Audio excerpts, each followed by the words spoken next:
grabando también y comento en Facebook, para compartir también en Facebook. Bien.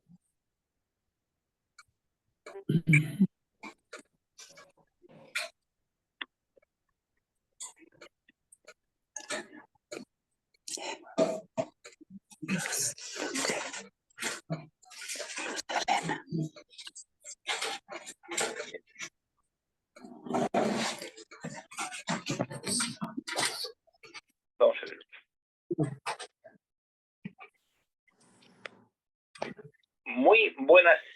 Muy buenas tardes, amigos. De nuevo empezamos una nueva edición más de los trabajadores de la luz, que es lo que siempre en el anterior programa. ¿Te acuerdas, Alfredo, cuando nos conocimos en ese espacio, en los trabajadores de la luz? Y bueno, tantos años haciéndolo que al final pues todavía tengo la sensación. Buenas noches, Alfredo, ¿cómo estás? Muy bien, muy bien. Buenas noches a todos. Buenas tardes desde este lado del mundo. Aquí es más temprano, es 1:30 de la tarde. Pues bueno, emocionado con este tema y con compartir con ustedes pues todos los conocimientos que ustedes aportan. Pues muchas gracias. Bueno, vamos a tener un espacio para hablar del niño interior. Cuéntanos, hola chicas, ¿qué tal? ¿Cómo estáis? Bien, gracias. Bueno, gracias a todos por estar aquí. Ahora hablaremos también a través de Facebook. Bueno, ya sabéis que esto es un programa abierto, que podéis participar, que podéis preguntar, que podéis aprovecharos de la sabiduría de Alfredo García para que de esta manera pueda responder a todas las preguntas. Y lo podéis hacer por WhatsApp, lo podéis hacer por Zoom, lo podéis hacer por Facebook. O sea, tenéis todas las posibilidades para que no se quede ni una sola duda en duda, ¿no? Ni una sola pregunta con duda. Alfredo, el niño interior. Cuéntanos un poco cómo nos afecta en nuestra educación, en nuestra infancia, cómo nos afecta el niño interior. Cuéntame. Bueno, mira, nos afecta en todo lo que hacemos, porque básicamente nosotros desde que estamos en el vientre materno hasta que tenemos 13 o 14 años, formamos lo que se conocería en psicología como el script de tu película, el argumento de vida. Y desde este argumento de vida en el que nosotros nos vamos metiendo, digamos, todo se va grabando, se va grabando, se va grabando y nos va afectando. Entonces hay el niño resentido, el niño obediente, el niño sumiso, el niño rebelde, y este niño es el que va a marcar toda la pauta para que a partir de los 13, 14 años empieces a repetir los patrones que fuiste aprendiendo. Aunque la naturaleza siempre digo que nos enseña, nos ayuda para poder aprender a desaprender lo aprendido, que es la etapa de adolescencia, que es cuando empezamos en esta rebeldía. A pesar de eso, normalmente ya cuando entramos en la juventud, es cuando repetimos y sentamos cabeza, que es como dicen en México, cuando la gente ya se le quitó este ánimo rebelde. Bien, antes estaba oyendo un audio de una persona que me encanta oírlo, ¿no? Omar Rueda, que os aconsejo que si me permitís la indicación, que lo escuchéis, ¿no? Omar Rueda, ¿no? Habla dos cosas muy... Había una pregunta que me encantaría que me dijeran, por ejemplo, ¿de qué manera nuestros padres, nuestros tutores, influyen en que nuestro niño interior pueda quedar un poco satisfecho, ¿no? Pueda quedar un poco acorde con nuestra personalidad? No sé si me he explicado la pregunta. Es decir, ¿es importante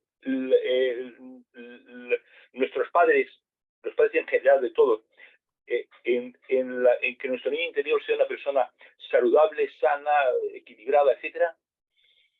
Sí, mira, el tema está en que también nuestros padres tienen niños interiores que están lastimados. Entonces, es como una cascada en donde va cayendo toda la información de lo que vamos guardando de los, ¿cómo se llama?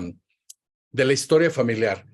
Nosotros normalmente a través de nuestras parejas vamos dándole lecciones a nuestros padres, todo lo que nos faltó, todo lo que nos sobró, lo que nos hubiera gustado que hicieran, lo que me hubiera gustado gritarles, que no pude hacerlo, y a través de nuestros hijos rescatamos a nuestro niño interior. Y aquí en este rescate puede ser, te digo, depende la rebeldía o la sumisión del niño, porque un niño sumiso, en vez de tratar de rescatar a su niño a través de los hijos, va a repetir el mismo patrón de educación, aunque hubiera odiado cómo lo educaron. Entonces, de pronto, me acuerdo una paciente que llegó y me dijo que tenía miedo de que sus hijos la fueran a odiar. Dice, porque yo odiaba a mis padres por lo que me decían, por lo que me hacían, y ahora cuando me enojo y reprendo a mis hijos, me encuentro diciendo incluso las mismas palabras que mis padres utilizaban conmigo. Y si tengo pánico de que mis hijos me odien como yo odio a mis padres. Entonces era porque dentro de este odio que ella dice tener a sus padres, realmente no era un odio. Realmente lo que ella estaba manifestando es porque evidentemente el sentimiento opuesto al amor no es el odio, es la indiferencia. Entonces, cuando hay odio es porque estoy enojado, porque no me han dado, porque no me han reconocido, porque no me han amado, porque no me han admirado, porque muchas de estas cosas. Y entonces ella estaba en el consciente desde el adulto enojada con los papás, pero en el inconsciente seguía buscando la aprobación de los papás, seguía buscando que los papás en un punto le dijeran nos equivocamos y de verdad eres un ser extraordinario, de verdad te amamos y queremos que seas tú nuestra consentida. Entonces, en ese ánimo de ser reconocidos, dice, bueno, si a mis padres creían en este tipo de educación, voy a usar lo mismo para mis hijos. Aunque te digo, en el consciente no esté aceptado esta parte, porque aquí es muy importante entender que el subconsciente y el inconsciente actúan de una manera totalmente autónoma del consciente, del adulto.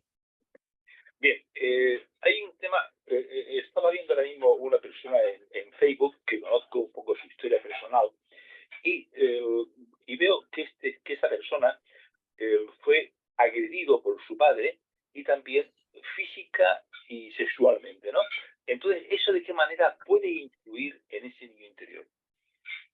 Bueno, este niño, al tener este patrón de abuso, lo que va a hacer es buscar personas que probablemente sean abusivas también y que la hagan sentir de esta manera. Entonces, aquí hay dos formas de manejarlo regularmente. Digo, puede haber una cantidad de formas diferentes de llevar a cabo este reclamo. Una es buscar a esas personas abusivas porque yo creo que merezco ser abusado, porque yo creo que merezco no tener un amor bonito, no tener un amor complaciente, un amor que me cuide. Esa es una. Y la otra es convertirme en lo que yo más odio. Y entonces, en ese dolor, si a mí me hicieron bullying, yo me vuelvo bully. Entonces, yo busco personas a través de las cuales me desquite y tome venganza de lo que me hizo mi padre. Entonces, pues termino siendo lo que más odiaba. Entonces, te digo, hay estas dos posibilidades. Pero puedes decir también de que en un caso como este, ¿de qué manera afecta el perdón de qué manera afecta el perdón en situaciones un poco fastidiadas como esta, ¿no? Bueno, una de las cosas, digo, yo me he encontrado con muchos de estos abusos. Desafortunadamente, el abuso sexual en la familia es mucho más común de lo que pudiéramos nosotros imaginar. El problema es que no se reporta. El problema es que muchas veces los mismos padres, la madre, dicen no digas nada, quédate callado, no lo hables, no aumentes el conflicto. Entonces, este silencio es lo que realmente va enfermando. Y el cuerpo, mucha gente que ha sido abusada lo olvida, lo manda al inconsciente y se le olvida, pero el cuerpo lo va sacando a través de, no sé, ovarios poliquísticos, miomas, situaciones, digamos, dentro del aparato reproductor que le presenta alguna somatización de esta parte. Cuando tú perdonas, el perdón tiene que venir desde el entendimiento. El perdón tiene que venir desde una situación en donde te des cuenta que perdonar no es para liberar al otro de lo que hizo. Perdonar es para liberarte tú del resentimiento de lo que el otro hizo. Porque al final de cuentas, bueno, el karma, como la traducción desde el sánscrito que te dice que karma es acción, y pues toda acción crea una reacción de la misma fuerza, pero en sentido opuesto. Entonces, el que dañó, el que hizo, el que lastimó, va a recibir un karma, va a recibir un pago a ese karma. Pero entonces el perdón es importante para uno, no para los demás.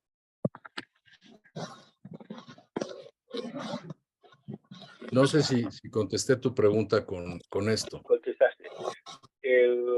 Me gustaría que esta persona por privado me mandara, por razones obvias no puedo, tiene que aparecer, digamos, un poco en secreto, ¿no? En privado. Si esta persona, si me quiere mandar un mensaje por privado, pues le comento a ver cómo puedo solucionar un poco esa historia. Bueno, Claro, sí. Y ver sobre todo qué es lo que está manifestando en su vida. Sí. Porque una cosa es decir, bueno, a mí me pasó esto, y la pregunta aquí obligada sería, ¿y tu vida cómo ha sido? ¿Cómo es tu historia de parejas? ¿Cómo te han tratado las parejas? ¿O cómo tú has tratado a las parejas? ¿Qué tipo de enfermedades has ido somatizando de esta parte emocional? ¿Cómo tratas tú a tus hijos? Porque también es muy común que una persona abusada tienda a abusar de los hijos, o en la otra que se niegue a tener hijos, porque dice, bueno, si esto es lo que pasa con un niño, en este ánimo de rescatar a mi niño interior, lo que yo voy a hacer es no tener hijos. Una pregunta muy interesante al hilo de lo que estás diciendo, Alfredo. Nos preguntan Clara y Jorge, dice, ¿cómo se rescata el niño interior si no se tienen hijos? De esa manera. Hay gente que se pregunta en algún punto de su vida, en una infancia de mucho dolor, puede decir, ¿a qué diablos me trajeron si no me iban a dar amor? ¿A qué diablos me trajeron si me iban a criar en una familia disfuncional, si me iban a criar con pues sí, con tanto maltrato? Entonces, mejor no me hubieran traído. Entonces, yo lo que hago es, para rescatar a mi niño interior, hacer exactamente eso, no traerlo, para que no sufra en un mundo de abusos, en un mundo injusto, en un mundo discriminatorio. Entonces, de esa forma rescato no trayendo hijos. Hay una pregunta No, que se me ocurre, sí, que es la siguiente. Yo estoy viendo ahora mismo aquí, tanto en Facebook como en Zoom, personas que se dedican a la educación o que se han dedicado a la educación. Es importante, es decir, ¿de qué manera ese docente, ese profesor puede un poco mejorar la actividad del niño? O sea, ¿cómo puede potenciar ese niño interior a ese niño, que posiblemente eso no se toque en las clases, no lo sé, me imagino que no? ¿Cómo puede potenciar eso a los niños? Mira, dentro de, digamos, hay dos investigadores, dos psicólogos, psiquiatras de principios del siglo pasado, que eran Eric Berne y Alexander Lowen. Uno hablaba de lo que era el análisis transaccional y el otro de la bioenergética. Uno te hablaba de las 5 etapas en donde el niño se va formando y qué es lo que el niño necesita y qué sucede cuando no le das lo que el niño necesita. Y Alexander Lowen te hablaba de esto mismo, pero cómo iba el cuerpo formándose, cómo la forma de un cuerpo podía, digamos, podía denotar qué es lo que le hizo falta o qué es lo que le sobró a ese niño. Entonces yo creo que para los docentes sería muy, muy interesante el poder aprender de esta parte para poder ver qué es lo que el niño está recibiendo, qué es lo que el niño está teniendo en su casa, y no reforzarlo si está mal, no reforzarlo en la escuela. Porque, por ejemplo, en una de las etapas, el niño necesita límites correctos para aprender a ser un buen ciudadano, un buen ser humano. Si los padres no le dan límites correctos, si los seducen diciéndoles que tú eres un príncipe y tú puedes hacer lo que se te pegue la gana, y no importa si rompes, no importa si quitas, no importa si tomas lo que no es tuyo, el niño va a desarrollar una psicopatía. Entonces, en esta etapa de la vida, el niño necesita esos límites para no ser un narcisista o para no ser un psicopático, un psicópata. Entonces, tú puedes darle esos límites al niño y no dejarle hacer ciertas cosas. Pero en la siguiente etapa, el niño necesita oponerse para autoafirmarse. El niño necesita de pronto decir, no, no me basta con que me digas porque soy tu padre, porque soy tu madre. Necesito, quiero hacer esto y pues bueno, me opongo a tu decisión. En ese momento hay que dejar al niño ganar de vez en cuando. Enseñar al niño a argumentar su punto, a defender su punto, para que aprenda que si él tiene la razón o pide una oportunidad, se le pueda dar. Si al niño se le siguen dando esos límites, digamos, sin un sentido, entonces lo que estás creando en esa siguiente etapa es a un masoquista. Entonces es una persona que va a sufrir el dolor, va a tener sufrimiento, pero no va a saber cómo escapar.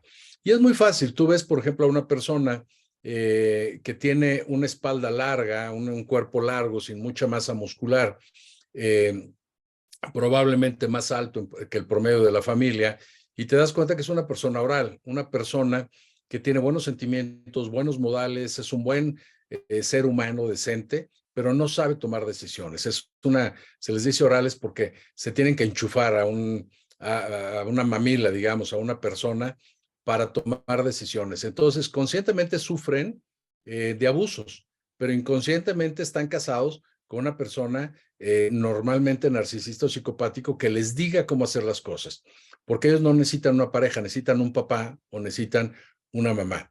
Y por el contrario, bueno, el masoquista es una persona que tiene una espalda cuadrada, ancha, a veces se le quiebra la mitad cuando el peso ya es demasiado, y entonces ves una característica así, pero ves una persona demasiado atlética con una espalda en V, y esta espalda lo que denota es una persona que cree que el fin justifica los medios, que más que inmorales son amorales. Para ellos, si necesitan algo, lo toman, aunque no sea de ellos, porque está bien, ellos no tienen un límite.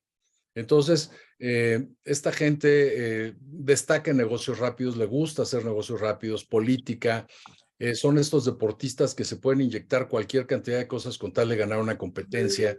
Entonces, te digo, cada una de estas etapas es diferente y analizar lo que el niño está recibiendo en casa, no reforzarlo o cambiarlo dentro de la escuela para que el niño pueda cambiar. Entonces hay que hacer un análisis no nada más del físico, sino de cómo es la historia de los niños.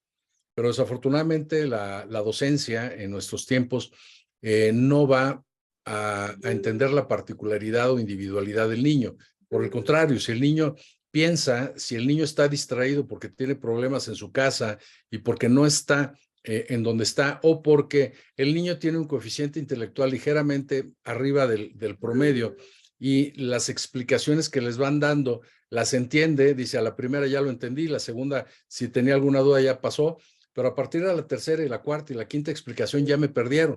Y entonces, ¿qué es lo que hacen con niños? Los empastillan y los drogan y tienen una cantidad, en Estados Unidos creo que es un 70%, alguna cosa así exagerada de niños drogados con drogas psiquiátricas.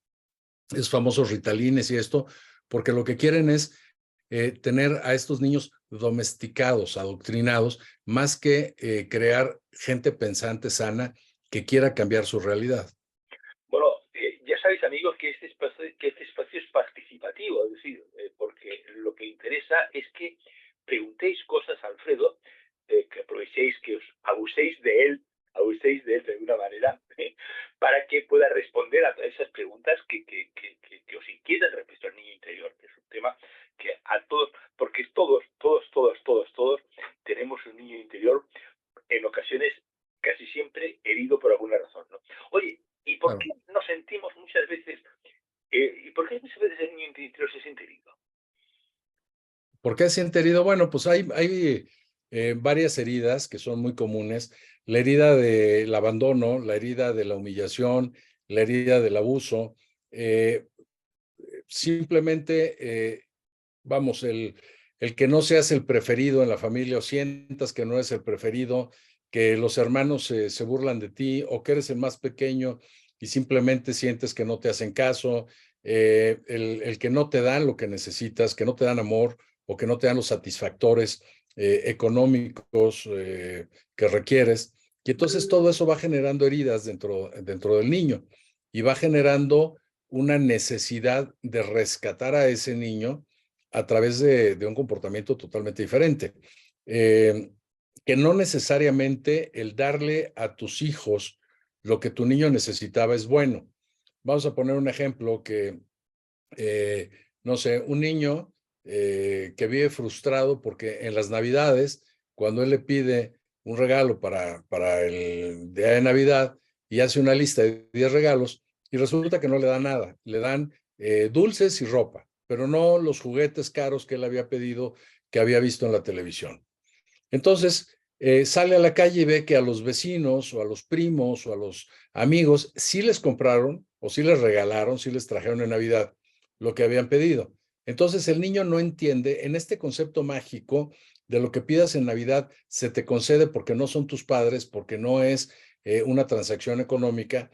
El niño dice, bueno, si mis padres no me lo pueden comprar, pues Santa Claus sí me lo va a comprar, Papá Noel o el Niño Dios o como quieran decir. Entonces, cuando el niño va creciendo con esa frustración, de pronto dice, si no me lo pueden dar, si no me lo van a regalar, entonces yo me voy a esforzar por tenerlo. Y de pronto se vuelve un hombre exitoso, un profesionista exitoso, un empresario exitoso. Y cuando tiene hijos, se acuerda de esa etapa de su vida y dice, yo no quiero que a mis hijos les falte nada. Y si los niños hacen una lista de 10 cosas, él les va a comprar 12. Y además dulces y además ropa y entonces el niño crece también con esta visión mágica de no necesito esforzarme, no necesito esperar. Total, si mis padres no me lo quieren comprar o la gente no me lo quiere comprar, lo pido a los Reyes Magos, lo pido a Santa Claus y me lo van a conceder. Y entonces el niño no aprende del esfuerzo y tenemos una generación como la que estamos ahora pues observando, esta generación que es como de cristal, que es totalmente frágil, que no tiene ninguna tolerancia, digamos, a la frustración, que no quieren comprometerse, que no quieren casarse, que pensar en comprar un bien inmueble en el que van a tener que trabajar 30 años para pagarlo, se les hace irrisorio, que tienen perrijos en vez de hijos, y que todo les ofende. O sea, lo que digas, la palabra que digas, es totalmente ofensivo para ellos. Entonces, es una generación de cristal. Y aquí creo que vale el ejemplo del Sheikh Rashid, el Sheikh de Dubái, que alguna vez le preguntaban que por qué estaba haciendo un emporio en Dubái, un emporio turístico. Y decía, porque mi pueblo era un pueblo muy pobre, era un pueblo de desierto, eran tribus nómadas, hasta que se descubrió el petróleo y nos dimos cuenta que pues podíamos ser muy ricos con el petróleo. Sin embargo, el petróleo un día se va a acabar. Y dice, y yo quiero que mi pueblo esté preparado para que cuando se acabe el petróleo o pierda el valor, no regresemos a las etapas de antes. Y dice, mi abuelo se transportaba en camello, mi padre se transportaba en camello, yo me transporto en un Mercedes-Benz, mi hijo en un Land Rover, mi nieto también en un Land Rover, probablemente mi bisnieto también, pero la siguiente generación probablemente vuelva a andar en camellos. Decía, porque tiempos difíciles crean hombres fuertes crean tiempos fáciles, tiempos fáciles tiempos fáciles crean hombres débiles y hombres débiles crean tiempos difíciles.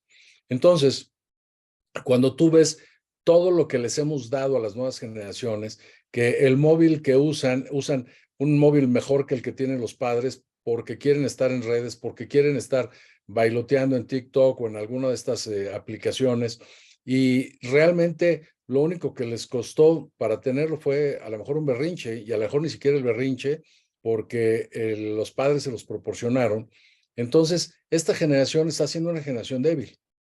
Y entonces, la siguiente creo que va a tener tiempos bastante difíciles por esta debilidad. Bien, Es- hay muchas preguntas de muchas personas que realmente son preguntas muy interesantes, todas, ¿no? La verdad es que son preguntas muy interesantes todas. Pero hay una que yo te voy a decir que posiblemente sea la menos interesante de todas, ¿no? Alfredo, has hablado antes eh, del caso este, por ejemplo, del papá que se vuelve exitoso y que le compra a sus hijos más cosas de las que debiera. Eso puede ser algo de frustración para él y no quiere, porque es muy habitual en muchos campos que yo quiero que mi hijo tenga lo que yo no tuve, ¿no? Es una especie, Así es. es muy habitual eso. Así es, pero yo tengo lo que tuve, tengo lo que tengo gracias a lo que no tuve, porque esa frustración, o sea, tú para desarrollar habilidades necesitas frustraciones leves. Si tú no frustras a un niño, el niño no desarrolla habilidades. Si tú al niño no le dices que no lo vas a cargar, el niño no aprende a caminar, él quiere alcanzar las cosas por sí mismo. Si tú al niño cuando te está pidiendo una galleta, vas, corres, se la das y le das lo que quiere el niño, no va a desarrollar habilidades. Cuando no se la das, el niño se las va a ingeniar, va a pensar y va a decir, bueno, si empujo la silla, la acerco, me subo al mueble, del mueble me subo, alcanzo el bote de galletas, bajo el bote de galletas, está desarrollando una habilidad. Si no hay lo que el niño quiere para jugar, si tú no le das un juguete, ¿qué es lo que pasaba con nuestras generaciones? Nosotros salíamos y hacíamos nuestros propios carritos de ruedas de valeros para jugar en la calle y nosotros, bueno, con gomas de ligas, no sé cómo le digan allá, hacíamos las guerritas y hacíamos pistolas con ligas y hacíamos nuestros juegos y nuestros juguetes, porque era parte de. Cuando tú al niño le quitas la frustración de no tener con qué jugar y le das el juguete ya listo, lo único que le preocupa es que tenga baterías. Y si no tiene baterías, bueno, se frustra y lo tira y hace un berrinche o a ver qué hace, pero no hay una frustración. Por eso dicen que la necesidad es la madre de todos los inventos, pero si tú no les das necesidades, no tienen nada que inventar. Muy bien. Bueno, hay varias preguntas también. Nos pregunta un amigo, dice, ¿cómo se tiene conciencia real de que es perdonado desde el corazón y no desde la mente? Mira, realmente, bueno, es muy curioso. Hice hace no mucho tiempo una ceremonia con estas enteógenos, con estas plantas sagradas que le llaman, que sé que mucha gente, bueno, no está muy familiarizado con esto o no acepta mucho esta parte, pero los niveles de entendimiento son impresionantes. Y una de las cosas que vi, lo primero que vi en este viaje, podríamos llamarle, en este viaje enteogénico, fue a esta persona, una de las personas involucradas en mis heridas de infancia. Y entonces de pronto me decía, lo único que hice fue lo que tú me pediste que hiciera. Y entonces en ese momento haz de cuenta que me voy no sé cuánto tiempo atrás y veo un pacto de almas en donde yo le decía, para yo hacer lo que tengo que hacer, necesito que me frustres, que me des esto, que me abandones, que me empujes, que me hagas, que estas lastimadas que de pronto tenemos, porque si yo no me cuestiono, si yo no cuestiono mi propia existencia, si yo no cuestiono la propia educación, yo no voy a poder lograr este entendimiento. Y entonces en ese momento dije, wow, o sea, es verdad. O sea, si yo hubiera tenido una vida sin frustraciones, una vida sin estas heridas de infancia, mi vida hubiera sido totalmente diferente y yo no hubiera hecho lo que hice o lo que tenía yo que hacer. Y en ese momento digo, tengo que perdonarla. Y una voz que escuchaba yo me decía, no, no perdones. Y le digo, ¿cómo? O sea, pues la idea es que hay que perdonar. Me dijo, no, porque el perdón viene del ego. Yo soy mejor que tú, yo soy más espiritual, yo soy mejor ser humano, tú me lastimaste, tú me robaste, tú me abandonaste, y yo te perdono. Dices, desde el ego, desde ponerme arriba de la otra persona. Y le digo, bueno, entonces si no hay perdón, ¿qué es lo que debe de haber? Y me contesta la voz y me dice, aceptación. Aceptación que todo es perfecto. Entonces, en el momento en el que yo dentro de mi mente digo, lo que me lastimaron, lo que me hicieron fue perfecto y yo lo necesitaba para tal o cual cosa, en ese momento el perdón entra mucho más fácil. Porque si nada más es el perdón de te perdono porque me conviene, te perdono porque si no me va a dar un cáncer, te perdono porque ya no aguanto la gastritis, es desde el ego, desde el no entender que todo es perfecto. Y como diría Einstein, Dios no juega a los dados. Biológicamente, como dice, no se mueve la hoja de un árbol sin la voluntad del Padre. Entonces, cuando yo entiendo esta parte, que todo es perfecto, lo entiendo o no lo entienda, entiende el por qué fue o no lo entienda, tiene que quedarme claro que todo era necesario como parte de mi proceso. Ahora, esta es una parte. La otra, tú dices, bueno, es que de nada me ha servido. O sea, ¿de qué me pudo haber servido que me violaran si yo no voy a dedicarme a dar terapias para ayudar a gente que ha sido violada? ¿De qué me sirvió? ¿De qué me sirvió que me hicieran esto? Y entonces aquí también viene el entendimiento de lo que es el karma de vidas pasadas. Y entonces de pronto, cuando hacemos terapias y llevamos a los pacientes a una vida pasada y me doy cuenta de lo que hice, de repente digo, bueno, me salió barato lo que pagué, porque de acuerdo a lo que yo hice, bueno, vamos, debí haberla pagado mucho más fuerte. Entonces también tiene que haber esta parte del entendimiento de que si karma es acción y dharma es reacción, o el péndulo o la ley del talión, el boomerang, el acción-reacción, como lo quieran llamar, quiere decir que lo que yo estoy recibiendo ahora también es producto de algo que yo hice atrás, aunque no me acuerde. Y entonces nuevamente entra la aceptación. Y tú dices, bueno, en esta vida me violó. Sí, pero quién sabe si en otra vida yo la violé y la maté. Ajá, así es. Bueno, hay un tema que bueno, estamos fascinados todas las personas, los mensajes que veo en Facebook, que están fascinados. Bueno, te invito a que hablemos un día de pacto de almas. Me encantaría, claro que sí, con todo gusto. Bueno, decidme un poco, las personas que lo deseéis, decidme cuándo, si queréis o no, que Alfredo hable de pacto de almas. Pero decídmelo, que participéis, coña, que participéis. Que participéis, que me encanta que participéis. Bueno, hay preguntas, pero no sé si nos dará tiempo a todas para responderlas, ¿no? Hay una pregunta que nos ha hecho por WhatsApp, yo no sé por dónde. Dice, ¿cómo sanar las heridas de tu niño interior y cómo sanarlas? Bueno, mira, el método más, digamos, directo y efectivo que yo he encontrado dentro de todo lo que he estudiado a lo largo de mi vida ha sido justamente la hipnosis regresiva.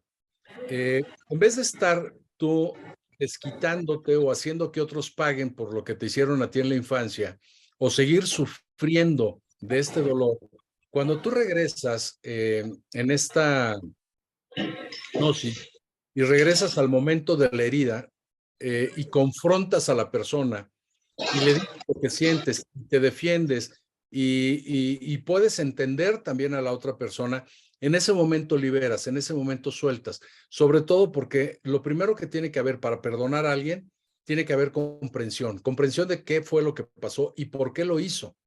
Porque ahí es donde nos damos cuenta que jamás somos víctimas de un verdugo. Regularmente somos siempre víctimas de otra víctima. Una persona que a pesar de que nos golpea, como decían antes cuando éramos niños, que decían, la letra con sangre entra, creían que era un método pues apropiado para que la gente entendiera. Era el reglazo, era el jalón de pelo, era toda esta parte, digamos, agresiva de la educación, pero se creía que era correcto. La gente no lo hacía por fastidiarnos la vida, no lo hacía por generarnos un trauma, creían que era lo correcto. Y unas nalgadas bien puestas, bueno, hasta en la Biblia, ¿no? Dice que más vale unas nalgadas bien puestas que un llanto a destiempo. Entonces, se creía que esta violencia era necesaria y era adecuada. Entonces, cuando tú regresas y ves que la otra persona lo que está haciendo lo hace por amor y lo hace creyendo que es correcto, y te das cuenta que la educación que tuvieron fue todavía peor, que los lastimaron más a ellos y que están siendo realmente ligeros en la educación comparado con lo que ellos vivieron o tuvieron, entonces entra la comprensión del por qué. Entonces, cuando hay comprensión, el siguiente paso es la compasión. Sientes compasión por el otro. Sientes con la misma pasión que el otro lo que sintió. Y cuando hay compasión, el perdón entra solito, porque dices, ¿qué perdono? O sea, ¿qué perdono si tuvo una vida más terrible que yo? ¿Qué perdono si lo hizo creyendo que era correcto? ¿Qué perdono si se desquitaba conmigo de lo que le hacía a mi padre? ¿Qué perdono si su papá era alcohólico y le robaba el dinero y claro, llegaba frustrado y yo además había roto algo que costaba mucho dinero y no podían reponerlo? ¿Qué puedo yo enojarme por una situación de esta? Entonces entra, la comprensión, la compasión y el perdón es muy fácil. manejarlo. Hay una técnica que también es interesante a nivel terapéutico, que ha dado también muy buenos resultados, que son las constelaciones familiares.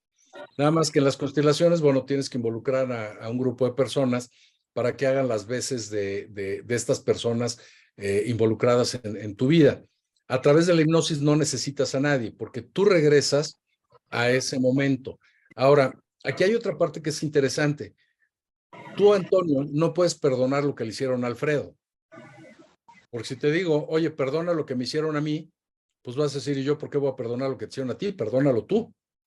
Entonces, si lo vemos desde este punto de vista, yo no puedo perdonar lo que le hicieron a mi niño interior. Yo no puedo perdonar lo que le hicieron a mi adolescente.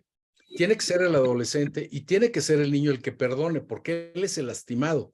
Y entonces por esto esta técnica terapéutica, que es la hipnosis, es tan valiosa, porque yo no puedo perdonar, o sea, por más que diga, sí, sí te perdono, el niño dice, bueno, ¿y tú con qué autoridad perdonas lo que yo todavía tengo guardado? Pero cuando el niño es el que surge y el niño es el que llora y el niño es el que saca el dolor y el niño es el que logra liberar eso, en automático el adulto se libera. Bien, bueno, hay una llamada, bueno, una llamada, hay una persona que nos dice, que nos pide paso, que es Julia. Julia, cuando quieras, habla. Haz tu pregunta, Julia. Hola, Julia. Julia, que levanta la mano. Bueno, pues todas las personas que les he invitado Tiene a apagado el participar, micrófono, Julia. Probablemente sí, no se ha dado no, cuenta y quiere solo hablar. dice que reactive el audio, bajar la mano, solicitar para reactivar el audio. Ahora sí. Bueno, sí, yo le he dado ya esto. No, pero tiene apagado el audio. Bueno, en fin. Entonces vamos a otra pregunta.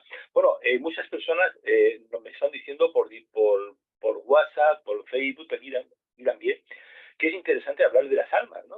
Que bueno, que has puesto eso y la verdad es que va a funcionar bien. Bueno, otra cosa que quería deciros, amigos, quería pediros un favor. Este espacio es un espacio participativo, es un espacio donde se crea conciencia, pero necesitamos que nos apoyéis, necesitamos que compartáis estos vídeos pues con otras personas, que compartáis este programa, porque hoy hablamos de la sabiduría de Alfredo, pero mañana hablaremos de la sabiduría de Lara hablando del enneagrama. O sea, fijaros siempre que nos preocupamos de ofreceros temas que son lo suficientemente interesantes para que lleguen a muchas personas. Pero bueno, yo tengo mis limitaciones, ¿no? Entonces me gustaría que entre todos pudierais compartir estos espacios para así poder llevar a más personas. Así que muchas gracias a todos Esto, por hacerlo. Sí, perdón, perdón que te interrumpa, pero esto es muy importante, esto de compartir, por una sencilla razón. A veces creemos que si yo estoy bien, no me importa que el vecino esté mal. El problema es que vivimos en un mundo tan globalizado que si el vecino está mal, tarde o temprano a mí me va a afectar. Entonces, si queremos realmente cambiar el mundo y realmente queremos cambiar para las siguientes generaciones y para lo que nos queda a nosotros de vida, este mundo, realmente tenemos que ayudar a sanar a los demás, que los demás entiendan, que los demás cambien, que este mensaje pueda llegar a los docentes y que abran los ojos para ver qué es lo que está sucediendo con los niños, que los padres vean esto que les hablaba yo de la forma que tiene el cuerpo, y que si ven que el hijo, en vez de caminar con los pies paralelos, camina con un pie afuera, sepa que hay una ausencia de uno de los padres o de los dos, o a lo mejor sobreprotección de uno o de los dos. Entonces, en este momento el padre dice, oye, ¿por qué uno de mis hijos camina así? ¿Qué es lo que le falta? A lo mejor le falta tiempo de calidad conmigo o con la mamá, le falta, no sé, que lo escuchemos, o estamos sobreprotegiéndolo y entonces lo estamos desprotegiendo para la vida porque no le estamos dando las herramientas y las armas para salir adelante. Entonces, cuando este tipo de conocimientos, este tipo de programas tan valiosos que haces tú, Antonio, se pueden difundir, Perdona, empiezas a Alfredo, abrir conciencias Alfredo, y empieza a cambiar. una pequeña observación. Yo no lo hago, lo hacéis vosotros, porque yo, mira, pues, lo único que hago es comunicarme con vosotros y deciros, venga, os invito a Pero participar. si no fuera, pero si no fuera por ti, no tendríamos este espacio y no tendríamos el foro para poder hacerlo. Entonces, dirían en mi pueblo, tanto peca el que mata la vaca como el que le agarra la pata. Entonces, tú eres tan responsable de esto como los que podemos humildemente aportar algo de lo que conocemos, que al final de cuentas nadie tiene la fotografía completa, todos tenemos pedacitos de fotografía y cuando los pones tú juntos y cuando pones diferentes conocimientos y diferentes puntos de vista, la gente puede ir a armar este rompecabezas con diferentes conocimientos y darse una mucho mejor idea de qué es lo que pueden hacer para sanar el alma, para sanar la vida, para tener una mejor salud y sobre todo que las siguientes generaciones vayan mejorando. Bueno, pues no lo he dicho yo, lo he dicho Alfredo, así que compartir el programa, todos los programas, compartirlos para así poder llegar a más personas y expandir más conciencia y hacer entre todos un mundo más plácido, más feliz y más contento. Que es una labor de todos, no es una labor de Alfredo, no es una labor de Mañana de Lara, es una labor mía, no es una labor de todos, o sea, todos los que estamos comprometidos un poco con la evolución de la conciencia. Bien, hay una pregunta maravillosa por parte de mi amiga Tania desde Estados Unidos, desde Miami, que además tiene un blog precioso que se llama Crianza Consciente Evolutiva. La verdad es que a las personas que sois papás, que sois abuelos, que sois docentes, podéis meteros y ahí podéis ver pautas muy interesantes para vuestros hijos o para vuestros nietos. Me pregunta Tania, dice, ¿cómo podemos equilibrar la crianza de un niño desde el niño interior y llevarlo en un balance? Perdón, no escuché bien la pregunta. ¿Cómo podemos equilibrar la crianza de un niño desde el niño interior y llevarlo en un balance? Es que esta chica creo que es chilena o venezolana y no sé lo que significa balance, pero bueno. Bueno, mira, lo primero que tenemos que hacer es, yo no puedo darte nada que yo no tenga, ¿sí?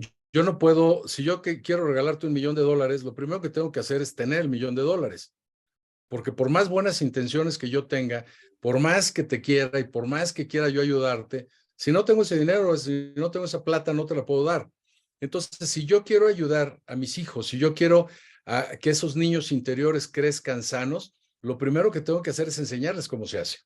Sanar mi niño interior, porque así si mi niño interior está sano, yo no tengo que enseñar o rescatar a mi niño interior a través de mis hijos o la relación de mis padres a través de mis parejas. Yo libero a mis padres, yo suelto todo lo que pudieron haberme influenciado y entonces parto de saber quién soy yo, no quién me dijeron que era, ni quién me hicieron creer que era, para yo empezar como de cero, como un alma nueva, digamos, a decir, bueno, ok, ya liberé, ya perdoné, ya solté, ahora, ¿qué es lo que quiero hacer en mi vida?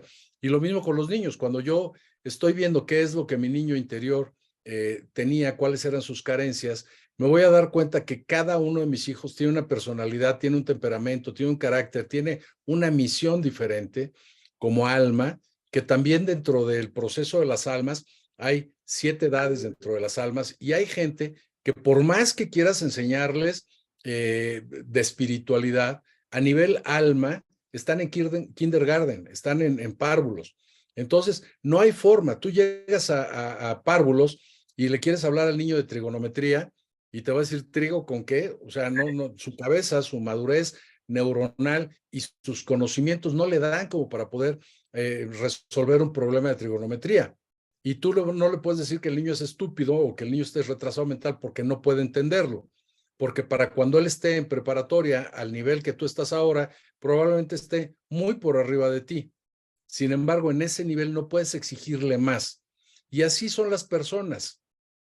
Por eso, este gran maestro metafísico, este gran ser que es Jesús, cuando le preguntaban los discípulos que por qué no hablaba más claro, que por qué hablaba con parábolas, decía, porque yo hablo para que los que tienen oídos escuchen y los que tienen ojos vean. O sea, lo que él decía es, el que no esté preparado no está preparado. Vaya a oír, o sea, es la parábola del sembrador. O sea, hay semillas que tú tiras y van a caer en el camino y no van a fructificar, otros van a caer en espinos y otros van a caer en tierra fértil. Él decía, yo hablo para ellos, para los que ya tienen un nivel evolutivo, como para poder entender de este cambio. Los demás, no te preocupes de los demás, no los forces, porque vas a perder tu tiempo y bueno, y a lo mejor hasta te agreden o te lastiman porque no tienen la capacidad para poder hacer este cambio, generar este cambio. sorpresa para ti, Alfredo. Tengo una sorpresa para ¿Perdón? ti. Que tengo una sorpresa para ti. Ay, Además, caray. ¿El millón de además te va a dólares? gustar. ¿Eh? ¿El millón Además de que, dólares? ¿eh? ¿El Además que te millón de va a gustar. dólares es la sorpresa o qué es? Bueno, tengo una sorpresa para ti de una persona que tú conoces y que tenía una pregunta, a ver si la veo por aquí, porque yo con esto de la informática estoy aprendiendo, así que, Titina, buenas tardes. Hola, buenas tardes. Hola, Alfredo, ¿cómo estás? Muy Un bien, beso. Titina. Gusto ¿Qué en dices? verte. Doy fe que lo que hace Alfredo es perfecto. Yo he estado en terapia con él, trabajando con mi niño interior, mi niño pasado también. Mil gracias, mil gracias. Bueno, Encantado, encantado. Titina, te voy a hacer una bronca. No, yo lo que digo es que es importante saber, perdón. Titina, que te voy a hacer una bronca. Que te voy a reñir. ¿A mí por qué? Porque Ya sé. muy afectuosamente a Alfredo y a mí que. Y a mí no me. Oye, que yo también tengo mi parte de ego, ¿eh? Bueno, tú eres mi amor. Tú ya sabes que tú eres mi amor. Es una broma. Tú eres mi amor, Antonio, eso ya lo sabes. Bueno, lo que quería yo comentar más que nada es que es importante, creo yo, identificar a nuestro niño interior para poderlo sanar. Antes si somos pacto de almas o no. Yo estoy completamente de acuerdo con Alfredo de que en México tenemos una palabra que se llama chingadazo, que es cuando te dan un trancazo, que dice, si a chingadazos no creces, ya no crecerás nunca, ¿verdad? Entonces, quiere decir que a base del sufrimiento es como tú te creces, como sales dentro de ti. Entonces, pero si yo no identifico a mi niño interior, al que está dolido y por qué está dolido, no vamos a salir adelante, por muchas cosas alrededor que podamos pensar. Entonces yo le pido a Alfredo que nos dé pautas para encontrar a nuestro niño interior, para poderlo sanar. Y así poder ayudar a sanar a mis hijos, a los hijos de los demás y a todos los niños. En Proverbios hay un proverbio que dice que el oro se purifica con el fuego y el hombre con el sufrimiento. Entonces es justo lo que estaba diciendo Titina. Mira, yo creo que las pautas nos las da nuestra misma vida, porque vamos por la vida espejeando. Y hay mucha gente que son nuestros espejos. Por eso también es el dicho que dice que si te choca, te checa. ¿Sí? Si es algo que estás viendo que no te gusta en otra persona o algo que te gusta en otra persona, estás viendo qué es lo que tienes que sanar. Si tú estás teniendo un patrón repetitivo de parejas, por ejemplo, o de trabajo, entonces te das cuenta que hay algo que no has resuelto y que la vida te sigue repitiendo y repitiendo. ¿Qué es lo que ahora los niños que son tan confrontadores, qué es en lo que ellos te reflejan, qué es en lo que ellos te están diciendo, qué es lo que dices? Es que no han aprovechado porque yo si hubiera tenido estas oportunidades, hubiera hecho las cosas diferentes. Entonces, vamos espejeando mucho de esto. Y la otra, te digo, las pautas es simplemente analizar enfermedades de las personas y forma del cuerpo físico, que podemos en otro programa, con todo gusto, hablar de lo que son las enfermedades. Acuérdense que todo en el cosmos vibra, todos son frecuencias. Lo que nosotros vemos en el espejo técnicamente no existe. Pueden tomar ustedes un microscopio, ponerlo sobre su mano y darse cuenta que hay pozos, si hay ríos, o sea, no existe. 99.9999% de las cosas que nosotros vemos y creemos reales es vacío. Entonces, cuando nosotros emitimos frecuencias, estas frecuencias salen, se quedan en nuestros campos electromagnéticos y de la misma forma que con un diapasón se afina un piano y le pegan al diapasón y lo acercan y tiene que vibrar la cuerda del diapasón, o este diapasón puede romper una copa, o estas sopranos que elevaban el tono de voz tan alto que rompían copas, es por frecuencia. Si nosotros estamos emitiendo una frecuencia con un sentimiento, este sentimiento queda vibrando en estas atmósferas que hay alrededor de nuestro cuerpo y tiene una resonancia en un órgano. y de pronto, después de mucho tiempo, está resonando estas emociones, ¡pum!, rompe el órgano. Y entonces, determinado tipo de pensamientos me van a pegar en el páncreas o en el hígado o en los riñones o en los pulmones o en alguna parte del cuerpo por la calidad o cualidad de frecuencia que tiene. Cuando nosotros analizamos la forma de nuestro cuerpo, las enfermedades que tenemos y los patrones repetitivos, es, digamos que una de las mejores guías que podemos encontrar para saber qué es lo que tenemos que trabajar. Muchas gracias. Gracias, Alfredo. Bueno, Encantado. vamos a ver que estoy... Necesitamos un taller, por favor, completo. Sí, con todo gusto. Esta semana. Con todo gusto. Con todo el gusto. Gracias. Bueno, hay una pregunta, hay una persona que me ha dicho, no sé si esto es un tema que puede encajar o no. Dice Antonio, que estoy intentando seguirte, quiero hacer un pacto de armas. No puedes, Susana, porque el pacto de armas se hace antes, no, Alfredo, o se puede hacer a posteriori y después o antes, previo. ¿Es previo o posterior? Los hacemos constantemente, desafortunadamente. Ajá. Cuando tú, por ejemplo, estás enamorado y le dices a una persona, te voy a amar por el resto de la eternidad, por el resto sí, la eternidad, y voy a estar contigo por el resto de la eternidad, y de pronto te das cuenta que se siguen y se molestan y se dicen, ¿por qué? Porque en la siguiente vida a lo mejor ya se encuentran a la pareja que está casada y entonces le hacen la vida imposible, o entonces es una relación obsesiva, o es una relación pues no sana, digamos, por este pacto de almas. Pactos de almas que de pronto entras en un convento o entras en un monasterio y de repente hacen un pacto de, no sé, de castidad o un pacto de pobreza. Y de pronto en otras vidas te das cuenta que pues el dinero no les rinde y que por más que hagan, no pueden salir adelante y no hay abundancia. Y te das cuenta de pronto que regresas a esa vida en donde hicieron un pacto de pobreza, ¿sí? O un pacto de castidad y de pronto no tienen parejas y no tienen esta relación y cuando la tienen a lo mejor la sienten como culposa y estamos haciendo constantemente esto. Ahora, tú decías, los pactos se hacen antes. Aquí tendríamos que traer un tema bastante largo. No hay un antes y no hay un después. No existen las vidas pasadas ni existen las vidas futuras, porque el tiempo solamente es lineal en la tercera dimensión. En la tercera dimensión tenemos el futuro, tenemos el pasado y tenemos el presente, pero fuera de la cuarta, quinta dimensión no hay tiempo ni espacio. Entonces, podríamos decir técnicamente que todas las vidas pasadas, futuras o presente, como nosotros lo vemos en tiempo lineal, están pasando en un mismo presente de nuestra alma, que nuestra alma está viviendo todo en un mismo momento. ¿Sí? Entonces, el hablar de futuro, pasado, presente o de hacer pactos, y esto es hablar de un tema bastante complejo, digamos.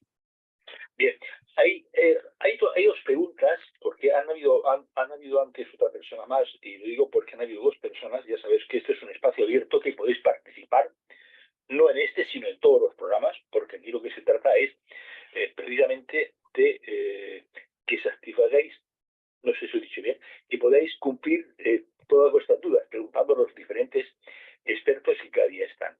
Eso sí, a cambio os pido que los promocionéis también y que difundáis este espacio. Bueno, dice esta amiga, es que he oído dos personas que han hablado de malos tratos físicos o verbales.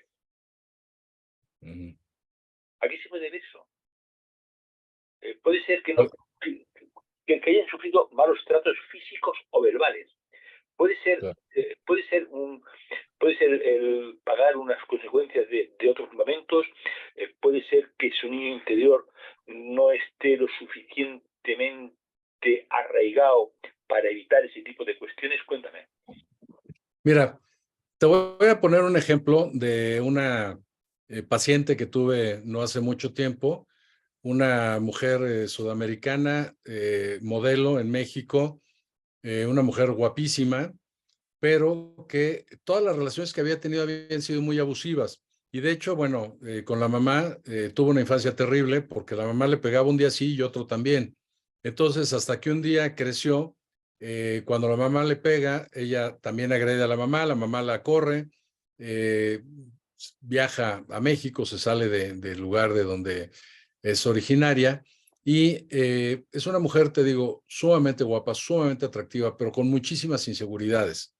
Entonces, cuando hacemos la regresión y se va a una vida anterior, en esta vida se ve en un calabozo, es hombre, tiene 50 y tantos años y está condenado a muerte. Y cuando le pregunto cuáles son los crímenes por los que lo han condenado, dice que por robo, por crimen y por violación. Y está muy asustado porque pues lo van a matar, lo van a colgar. Cuando le pregunto qué era lo que más disfrutaba o qué era lo que hacía, decía que lo que más disfrutaba era violar. Y le pregunté por qué, por la parte sexual, y me dice no. Por Dice, poder. porque la gente me ve, porque me ven y me suplican. Entonces le digo, ¿cómo que porque te ven? Y me explica su infancia. Este personaje había quedado huérfano a muy temprana edad y entonces tuvo que vivir en las calles y tenía que pedir limosnas. Y entonces le pedía a la gente que le diera dinero, que le dieran una moneda y la gente volteaba a otro lado, no los veía, no establecía un contacto visual con él. Dice que a veces tenía fiebre, que había lluvia, que había frío y tenía hambre y tenía frío, estaba enfermo y les pedía a la gente, les suplicaba y la gente se volteaba por otro lado como si fuera una basura tirada en el piso, que incluso los que le tiraban una moneda se lo tiraban así como sin verlo, sin establecer un contacto visual. Y él le daba mucho coraje, se sentía invisible, se sentía basura. Cuando él crece y siente este poder de asaltar, de amenazar a alguien y viola, decía, en ese momento sí me ven a los ojos y me suplican. Dice, como yo lo hice cuando era niño y que no me veían. Y les suplicaba yo y no me veían. Entonces, ese poder era lo que él disfrutaba, era como una venganza. Claro que cuando lo están ahorcando, está arrepentidísimo de todo lo que hizo y la gente que en esta vida la ha lastimado, incluyendo la madre, fueron personajes a los que ella en la vida de hombre les hizo algo. Y ahora, bueno, pues se la estaban cobrando. Bien, pues gracias siempre. Bueno, ha sido un programa sensacional. Gracias, Alfredo. Gracias a todas las personas que han participado. Gracias a las personas que nos han visto. Gracias a las personas que nos van a ver. Gracias por difundir este programa. Gracias por difundirlo. Y mañana os espero con un tema de sumo interés y no siempre muy conocido, que es cómo nos afecta en nuestra vida el eneagrama, ¿no? ¿Tú qué puedes hablar del eneagrama, querido? ¿Tú qué número eres? Si no mal recuerdo, soy 8. 8, ¿no? Bueno, pues así que ya sabéis vosotros también un poco cómo podéis averiguar un poco de qué número sois y cómo afecta el eneagrama en nuestra vida. Que es muy desconocido, pero, bueno, muy desconocido, quiero decir que no es demasiado popular, quiero decir, ¿no? Entonces, pero mañana lo que necesitéis saber del eneagrama y cómo nos afecta en nuestra vida, lo tenéis. Y también otra cosa importante, mañana de 7:30 a 8:30 tenemos un programa, de 7:30 a 8:20 tenemos un programa sobre mensajes de nuestros seres queridos que ya han trascendido. Así que fijaros qué programación tenemos más extensa. Así que podéis también, como ya he dicho antes, compartirlo. Querido Alfredo, ya te pasaré el día, o te pasaré varios días para que me digas cuál te viene bien para el tema este del pacto de alma. Por supuesto, me encanta la idea. Gracias, Alfredo. Un abrazo grandísimo. Y bueno, yo entrevisté una vez en radio hace muchos años al impulsor de ese chico americano, Evans, creo que era él. Creo que era Evans, la persona que potenció el pacto de alma. Brian, es que no recuerdo el nombre. Y fue una cosa simpaticísima, ¿no? Bueno, pues gracias, Alfredo, como siempre. Un abrazo grandísimo. Un apapacho para todos. Encantado, apapacho grande para todos. Chao. Y pues Chao, bueno, adiós, pues aquí adiós, estamos adiós, para adiós, preguntas o lo que sea, aquí estamos a sus órdenes. Gracias, Alfredo. Que estén muy bien. Chao, adiós, adiós. Bye, chao.